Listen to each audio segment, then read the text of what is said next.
नमस्कार विद्यार्थी मित्रांनो, आज आपण इयत्ता 9वीच्या मराठी या विषयाचा अभ्यास करणार आहोत. विद्यार्थ्यांना नुकतीच तुमची 6माही परीक्षा ही उरकलेली आहे. आता मात्र आपण आपल्या पुढील अभ्यासक्रमाकडे वळणार आहोत.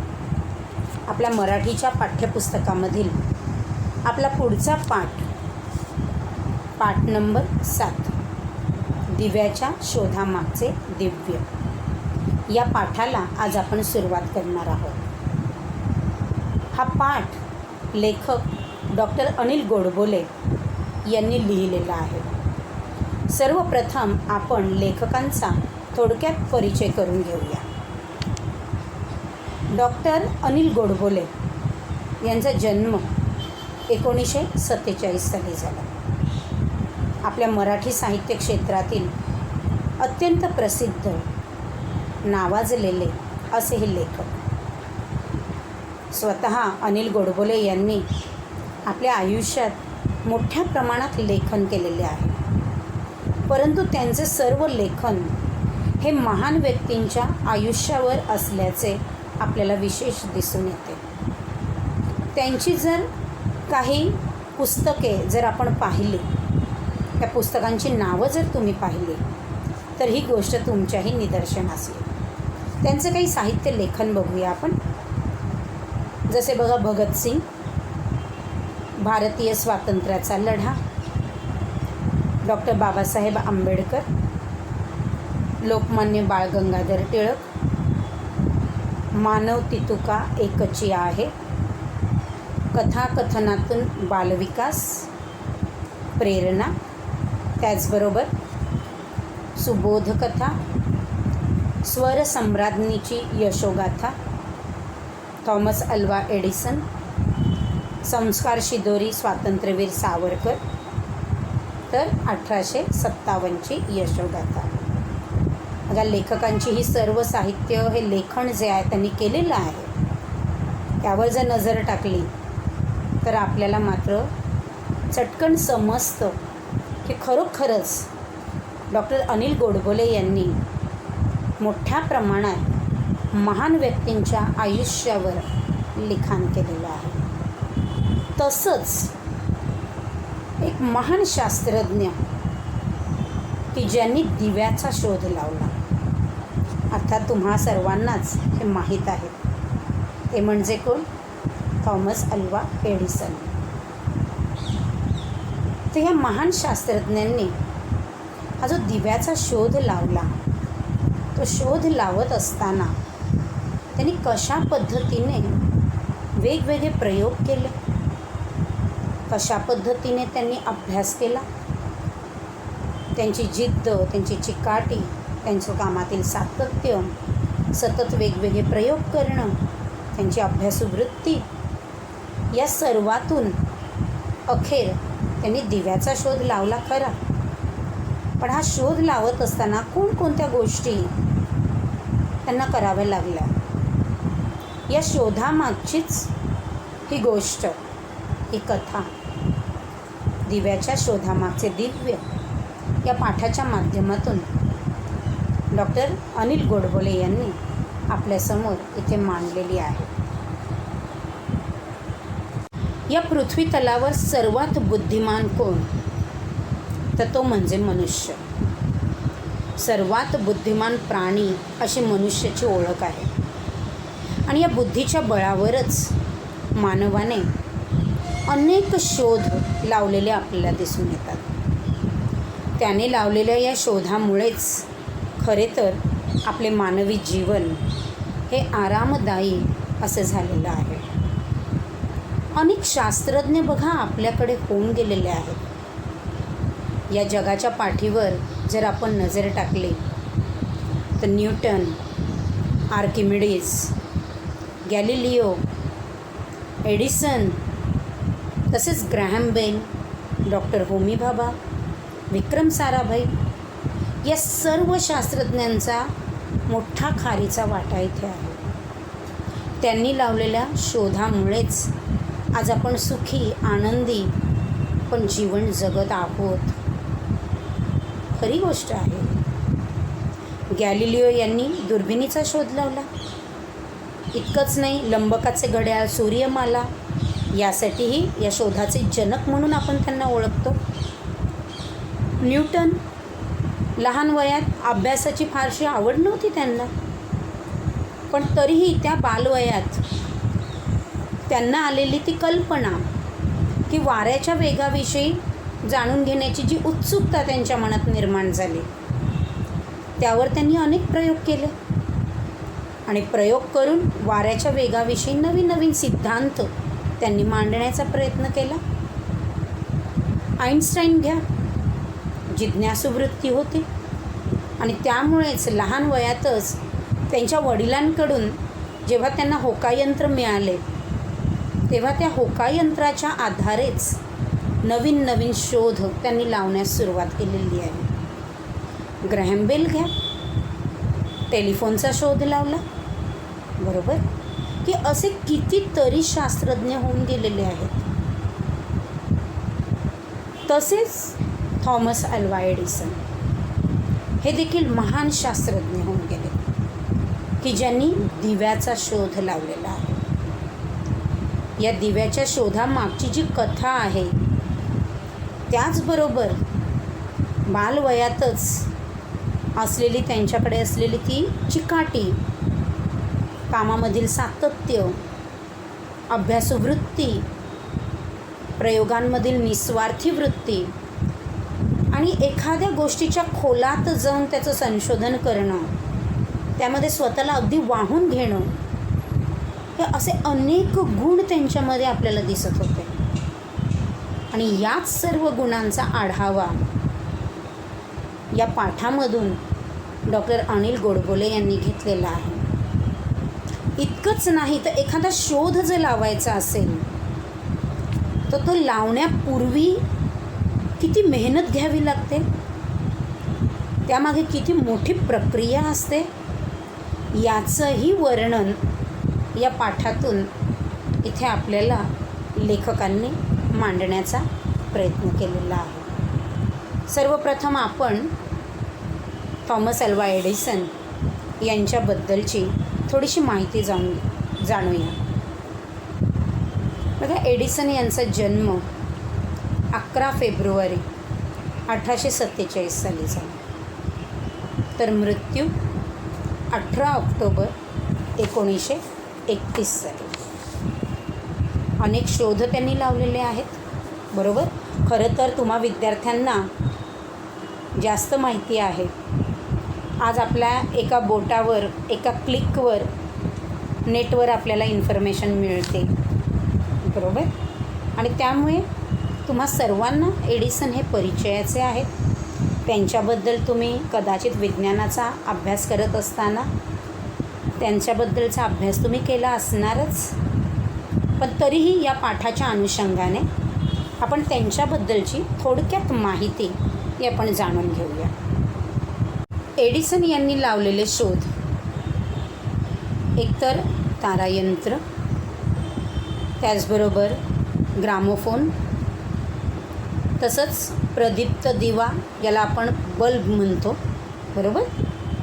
तसंच विद्युतजनित्र. विद्युतजनित्र म्हणजे काय की वीज पुरवठा करणारं देशव्यापी जे जाळं पसरलेलं आहे त्याला आपण म्हणतो विद्युतजनित्र. इतकंच नव्हे, चलचित्रपट प्रक्षेपक, सिनेमा प्रोजेक्टर ज्याला आपण म्हणतो. त्याचबरोबर प्रत्याभरण करता येणारी विद्युत संचायक घटमाला म्हणजे स्टोरेज बॅटरी, त्याचाही शोध त्यांनी लावला. पहिला बोलका चित्रपटही त्यांनी तयार केला. बघा, एडिसन हे जे महान शास्त्रज्ञ होऊन गेले की त्यांचा जन्म हा अमेरिकेमधील ओहायो हे जे प्रांत आहे, या प्रांतामध्येच मिलान म्हणून एक छोटंसं गाव आहे आणि त्या गावामध्ये त्यांचा जन्म झालेला आहे. इतकंच नव्हे तर मिशिगन राज्यातील पोर्ट युरन इकडच्या शाळेमध्ये ते जात होते. 3 महिनेच फक्त ते शाळेमध्ये गेले, 3 महिने फक्त शाळेत ते शिकले. कारण त्यावेळी त्यांचे शिक्षक त्यांनी हा अत्यंत विद्यार्थी आहे असं घोषित केलं होतं आणि त्यामुळे 3च महिने ते शाळेत गेले. पण पुढील शिक्षण मात्र त्यांचं घरीच झालं. आपल्याला शाळेतून काढलेलं आहे हे मात्र त्यांच्या आईने त्यांना कळू दिलं नाही. तर उलट हा विद्यार्थी अत्यंत हुशार आहे, ज्याला घरी बसूनच शिकवलेलं योग्य आणि म्हणून त्याला घरी शिकवावं असंच त्यांच्या आईने त्यांना सांगितलं आणि म्हणून तुला शाळेतनं काढलेलं आहे. अखेर शिक्षण त्यांचं घरीच सुरू झालं. घरीच त्यांनी आपली छोटीशी प्रयोगशाळाही थाटली. सुरुवातीला घरच्या लोकांनी नकार दिला होता, कारण रसायने विकत आणणं, त्यासाठी लागणारा खर्च हा सोपा नव्हता. परंतु जिद्द, चिकाटी या बळावरच ते सर्व काही करू शकले. रसायने मिळवण्यासाठी स्वतः त्यांनी वर्तमानपत्र विकली. आलेल्या पैशातून आपल्या प्रयोगासाठी आवश्यक ती रसायने ते विकत घेत होते. हळूहळू मालगाडीच्या डब्यातही त्यांनी आपली प्रयोगशाळा तिकडे थाटली. तो प्रसंग तुम्हाला माहिती आहे की नंतर गाडी जोरात हलल्यानंतर रसायन जे आहे ते सांडलं आणि मोठा स्फोट झाला. कालांतराने त्या रेल्वेच्या ऑफिसर्स जे होते, अधिकारी जे होते, त्यांनी त्याला तिथे बाहेर काढलं, ओरडले, मारलं. पण तरी आपले प्रयोग करणं मात्र ते थांबले नाही. ते मात्र काम त्यांचं चालूच राहिलं आणि मग नकळतच अनेक शोध ते लावत गेले. एकच संदेश विविध ठिकाणी पाठवू शकणारं स्वयंचलित यंत्र, त्याचाही त्यांनी शोध लावला. त्यापूर्वी अलेक्झांडर ग्रॅहम बेल यांनी टेलिफोनचा शोध लावलाच होता, पण त्यासाठीही ट्रान्समीटरचा शोध मात्र एडिसन यांनी लावला. तसंच जगातला पहिला मध्यवर्ती वीज निर्मिती प्रकल्पही त्यांनीच स्थापन केला. बघा, 3 महिने शाळेत गेलेला हा विद्यार्थी, ज्याला त्यांच्या शिक्षकांनी म्हणून घोषित केलं होतं, परंतु अभ्यासू वृत्ती, जिज्ञासा, जिद्द, चिकाटी, वैज्ञानिक दृष्टिकोन, प्रयोगशीलता या सर्व गुणांमुळेच वेगवेगळे शोध मात्र ते लावू शकले. विजेचे पेन, मिमिओग्राफ, मायक्रोसिमीटर, बिनतारी यंत्रणा असेही त्यांनी शोध लावले. जनरल इलेक्ट्रिक कंपनीची त्यांनी स्थापना केली. इतकंच नव्हे तर नौदलासाठीही अनेक उपकरणे तयार केली आणि त्यामुळे त्यांच्या या अनेक शोधांमुळेच जगभरातील अनेक देशांनी त्यांना अनेक पुरस्कार दिले. त्याचबरोबर अनेक सुवर्ण पदकेही त्यांना सन्मानित करण्यात आली. असेच हे थॉमस अल्वा एडिसन यांच्या मनात दिव्याचा शोध लावण्याची कल्पना ही कशी आली आणि प्रत्यक्षात हा प्रयोग करत करत त्यांनी दिव्याचा शोध कसा लावला ते आपण आता पाठात बघूया. मी पाठाचं वाचन करते, सर्वांनी लक्ष द्या. वसंत ऋतूचे दिवस. काही दिवस सुट्टी घालविण्यासाठी मित्रांना घेऊन थॉमस एडिसन एका डोंगराळ भागातील खेडेगावात जाऊन राहिला. सूर्यग्रहण असल्यामुळे भर दिवसा सर्वत्र अंधार पसरला होता. तिथे काही शास्त्रज्ञ आणि ज्योतिषी सूर्यग्रहणाचा अभ्यास करण्यासाठी जमले होते. मित्रमंडळींच्या गप्पा रंगात आल्या होत्या, पण एडिसन कसल्या तरी विचारात गढून गेला होता. त्याच्या एका मित्राने सहजपणे त्याला विचारले, काय एडिसन साहेब, कसल्या एवढ्या विचारात गढलात? त्या अंधारावर मात करणाऱ्या, प्रकाश देणाऱ्या वस्तूच्या शोधाची कल्पना तर नाही ना तुमच्या डोक्यात? असले काहीतरी वेडगळ विचार नेहमीच तुमच्या डोक्यात येतात. प्रत्येकाला आपल्या दैनंदिन जीवनात आपल्या कामाच्या व्यापातून विरंगुळा हा हवा असतो. एडिसन देखील आपल्या मित्रांबरोबर काही दिवस सुट्टी घालवण्यासाठी एका डोंगराळ भागातील खेडेगावामध्ये जाऊन राहिले. त्यावेळी वसंत ऋतूचे दिवस होते. त्यामुळे निसर्ग बहरलेला होता. परंतु त्याच वेळी सूर्यग्रहणही होते. सूर्यग्रहण म्हणजे काय?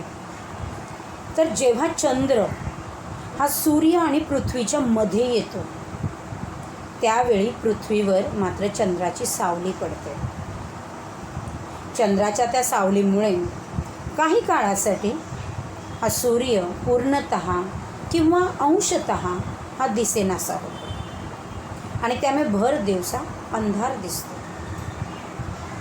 अनेक शास्त्रज्ञ, अनेक ज्योतिषी तिथे सूर्यग्रहणाचा अभ्यास करण्यासाठी जमलेले होते. इथे मात्र एडिसनच्या मित्रमंडळींच्या गप्पा रंगल्या होत्या. ते गप्पांमध्ये मग्न झालेले होते. पण एडिसन मात्र या अंधाराकडे बघून एका वेगळ्याच विचारामध्ये मात्र गढून गेला होता. एडिसन कोणत्या तरी विचारात गढून गेलेला आहे पाहून एका मित्राने सहजपणे विचारले, काय एडिसन साहेब, कसल्या एवढ्या विचारात गढलात? त्याचे मित्र त्यांना पुरते ओळखून होते आणि त्यामुळे तो मित्र पटकन म्हणाला, या अंधारावर मात करणाऱ्या, प्रकाश देणाऱ्या वस्तूच्या शोधाची कल्पना तर नाही ना तुझ्या डोक्यात आली? कारण असे काहीतरी वेडगळ विचार नेहमीच तुझ्या डोक्यात येतात. तो मात्र सहज म्हणून बोलून गेला, थट्टेमध्ये तो बोलून गेला. पण एडिसन म्हणतात, खरंच मला वेडगळ म्हणा किंवा काही म्हणा, पण त्यावेळी नेमका असाच विचार माझ्या डोक्यात आला आहे. मी अशा काहीतरी प्रकाश देणाऱ्या वस्तूच्या शोधात आहे की जी किमतीने कमी असेल पण सामान्य माणसाला रोजच्या जीवनात तिचा उपयोग होईल. खरोखरच मित्राने एडिसनचे जे निरीक्षण केले होते ते अचूक होते. कारण एडिसन म्हणतात, तुम्ही मला वेडे म्हणा नाही तर काही म्हणा, परंतु मित्राचे निरीक्षण मात्र चुकले नव्हते. कारण मी नेमका तोच विचार त्यावेळी करत होतो की अशी एखादी वस्तू जी प्रकाश देईल अशी वस्तू कोणती, त्याच्या शोधात मी त्यावेळी होतो की जी किमतीने कमी असेल. इतकंच नव्हे तर सर्वसामान्य खेडेगावातील माणसांनाही त्यांच्या रोजच्या जीवनात तिचा उपयोग होऊ शकेल. ते पुढे म्हणतात बघा, एडिसनच्या मित्रांनी फारसे गंभीरपणे मनावर घेतले नाही. बऱ्याच जणांनी तर ते हसणेवारीच नेले. तुम्हाला ही थट्टा वाटते, पण हातच्या कंकणाला आरसा कशाला? माझ्या मनातील कल्पनेप्रमाणे असणारी वस्तू शोधण्याचं आव्हान मी स्वीकारलेलं आहे. एडिसन सहजपणे बोलून गेला. एखादी कल्पना मनात आली की तिचा सतत पाठपुरावा करणं हे तर एडिसनचे वैशिष्ट्य होते. आता बघा, एडिसनने आपले विचार जे आहेत ते एडिसनने मांडले. मित्रांनी काही फारसं गंभीरपणे असं घेतलं नाही. काही जणांनी तर हसण्यावारीच नेलं. पण एडिसनने स्पष्टपणे त्यांना सांगितलं, तुम्हाला माझी ही कल्पना थट्टा वाटते खरी, पण हातच्या कंकणाला आरसा कशाला? ही मराठीतील म्हण आहे. याचा अर्थ काय की स्पष्ट असणाऱ्या गोष्टीला पुराव्याची गरज नसते. जी गोष्ट समोर स्पष्ट उभी आहे, दिसते आहे, ती सिद्ध करण्यासाठी बाकी कोणत्याही परीक्षेची, पुराव्याची गरज नाही. माझ्यासमोर स्पष्ट चित्र उभं आहे की भर दिवसा या सूर्यग्रहणामुळे संपूर्ण परिसर जो आहे तो अंधारलेला आहे आणि त्यामुळे या अंधारावर प्रकाश निर्माण करणारी वस्तू मला निर्माण करायची आहे. माझ्या मनातील ही कल्पना, ती वस्तू शोधण्याचं मी आव्हान स्वीकारलेलं आहे. त्यांनी आपल्या मित्रांना स्पष्टपणे सांगितलं. कारण मुळात एडिसनचं वैशिष्ट्यच हे आहे की एखादा विचार, एखादी कल्पना जर त्यांच्या मनात आली तर जोपर्यंत तिचा ते पाठपुरावा करत नाही तोपर्यंत तो विचार, ती कल्पना त्यांच्या डोक्यातून निघत नाही. एडिसनने आव्हान स्वीकारले खरे, पण हे काम वाटते तितके सोपे नव्हते. कृत्रिमरित्या प्रकाश निर्माण करण्याचे, रात्रीचे दिवसात रूपांतर करण्याचे यापूर्वीही काही प्रयोग झाले होते. सर हेम्फ्रे डेव्ही यांनी खाणीमध्ये वापरण्यासाठी एक कमानदार दिवा तयार केला होता. त्यात वीज वाहून नेणाऱ्या तारांच्या टोकांना कार्बनचे म्हणजेच कोळशाचे पदार्थाचे तुकडे हे जोडलेले होते. तारांची कार्बन जोडलेली टोके जवळ आणली की त्यातून झगझगीत प्रकाश निर्माण व्हायचा. पण या प्रकाशाच्या उपयोगाला फार मर्यादा होत्या. दरवेळी कार्बनचे तुकडे जळून प्रकाश निर्माण करणं हे काम खर्चिक होतं. त्यातून निर्माण होणारा विषारी वायू हाही धोकादायक होता. प्रकाश तर जास्त वेळ टिकणारा हवा, तो कमी खर्चात निर्माण करता यायला हवा, तो फार प्रखरही नको आणि त्यातून विषारी वायूचा धोकाही नको. आता हे सारे कसे जमायचे? एडिसनचे विचारचक्र सुरू झाले. एडिसनने आव्हान स्वीकारले, पण खरोखरच ते सोपे नव्हते. कारण याआधी देखील कृत्रिमरित्या प्रकाश निर्माण करण्याचे अनेक प्रयोग झाले होते. सर हेम्फ्रे डेव्ही जे ब्रिटिश रसायनशास्त्रज्ञ आहेत, त्यांनी त्यावेळी खाणीमध्ये वापरण्यासाठी एक कमानदार दिवा तयार केला होता. त्याला आपण संरक्षक दीप म्हणून ओळखतो. सर हेम्फ्रे डेव्ही यांच्याबद्दलही थोडी माहिती आपण जाणून घेऊया. त्यांचा जन्म 17 डिसेंबर 1778 झाला, तर मृत्यू 29 मे 1829 झालेला आहे. बघा, रसायनशास्त्रज्ञ म्हणून प्रसिद्ध, खाणीतील सुरक्षा दीपाचा शोध त्यांनी लावलेला आहे.